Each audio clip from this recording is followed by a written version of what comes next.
दोस्तों, हनुमान जी अपनी सेना के साथ भगवान श्री राम के निकट आए और दुखी होकर बोले, प्रभु, हम लोग युद्ध करने में लगे थे।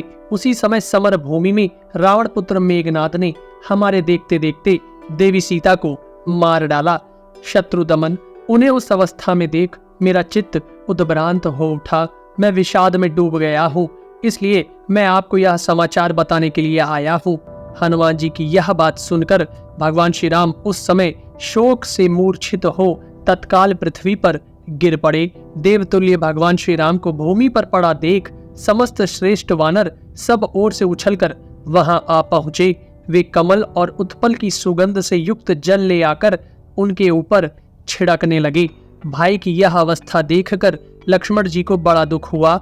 वे उन्हें अपनी भुजाओं में भरकर बैठ गए और अस्वस्थ हुए भगवान श्री राम से प्रयोजन भरी बात बोले, आर्य, आप सदा धर्म मार्ग पर स्थिर रहने वाले और जितेंद्रिय हैं, तथापि धर्म आपको अनर्थों से बचा नहीं पाता है, इसलिए यह धर्म निरर्थक ही जान पड़ता है। स्थावर प्राणियों तथा पशुओं आदि को भी सुख का प्रत्यक्ष अनुभव होता है, किंतु उनके सुख में धर्म कारण नहीं है, क्योंकि ना तो उनमें धर्माचरण की शक्ति है और न धर्म में उनका अधिकार ही है।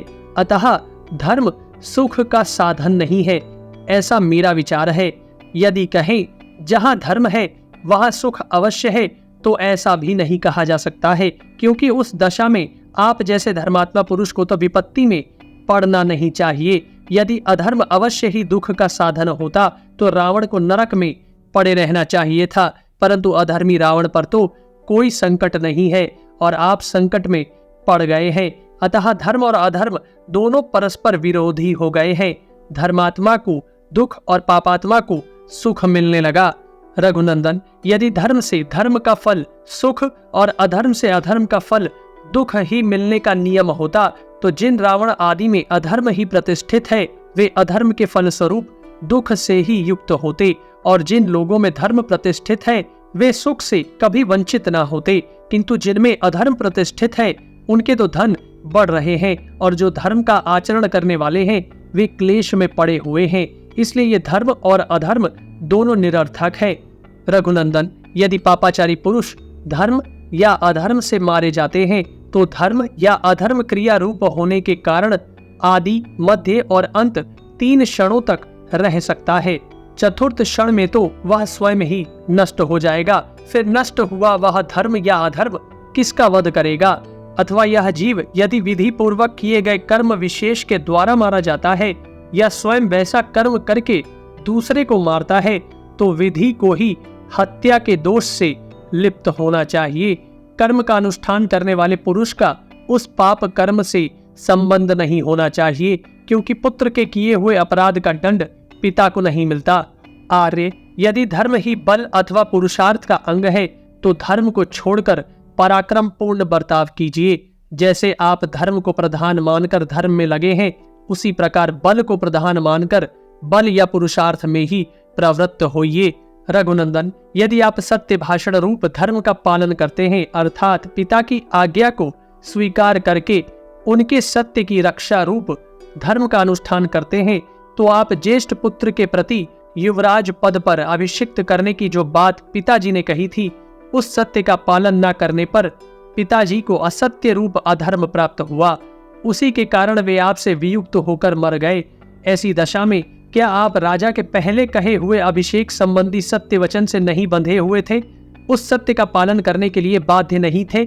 यदि आपने पिता के पहले कहे हुए वचन का ही पालन करके युवराज पद पर अपना अभिषेक करा लिया होता, तो ना तो पिता की मृत्यु होती और न सीता हरण आदि अनर्थ ही संगठित हुए होते।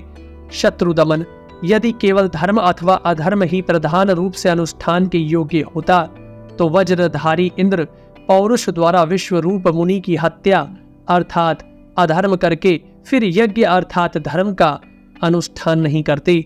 रघुनंदन, धर्म से भिन्न जो पुरुषार्थ है उससे मिला हुआ धर्म ही शत्रुओं का नाश करता है। अतः प्रत्येक मनुष्य आवश्यकता एवं रुचि के अनुसार धर्म और पुरुषार्थ का अनुष्ठान करता है।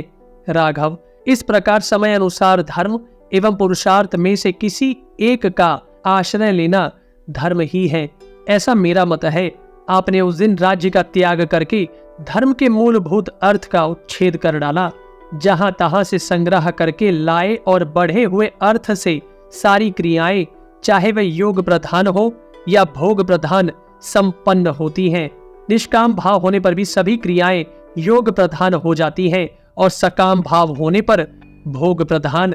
जो मंद बुद्धि मानव अर्थ से वंचित है, उसकी सारी क्रियाएं उसी तरह छिन्न भिन्न हो जाती हैं जैसे ग्रीष्म ऋतु में छोटी छोटी नदियां सूख जाती हैं।